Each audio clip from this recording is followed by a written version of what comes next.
Not very often you have a big signing ceremony to herald the tax increase, but that's what Governor Maggie Hassan did last week in signing the gas tax, the first increase in the tax in 23 years, a 23% increase. Coincidentally enough, 4.2 cents a gallon. That will take effect on July 1st. Certainly, one of the reasons why she feels comfortable with supporting this gas tax increase is really the location where she signed the act. It was in front of a bridge being built over Route 111 right off Interstate 93. 40% of the money from the gas tax increase will go towards completing the state's top priority, widening I-93 from Salem all the way through Manchester.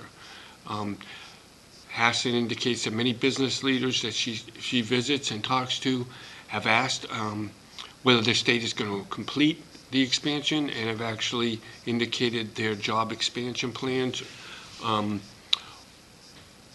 really hinge on that road being widened, so we don't have some of the rush hour tie-ups that are pretty familiar around the Londonderry, Wyndham, North Salem area right now without the widening.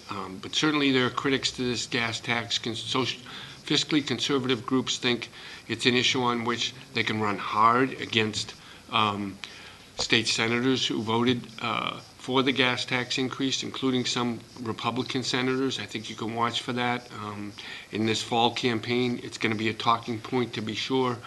But interestingly enough, raising the gas tax 4 cents doesn't really solve all the financial problems facing the Department of Transportation. The next governor or legislature are going to deal with about a $50 million deficit in the highway fund going forward. If actions aren't taken to close that deficit, whether that's somehow reorganizing the agency to make cuts or to find more revenue, Transportation Commissioner Chris Clement has indicated as much as a third of the workforce may have to be laid off. So this issue, certainly we've dealt with in this campaign, fought on hard by both sides, but it's certainly not over. It's going to be right in the lap of the next legislature and the new governor in 2015.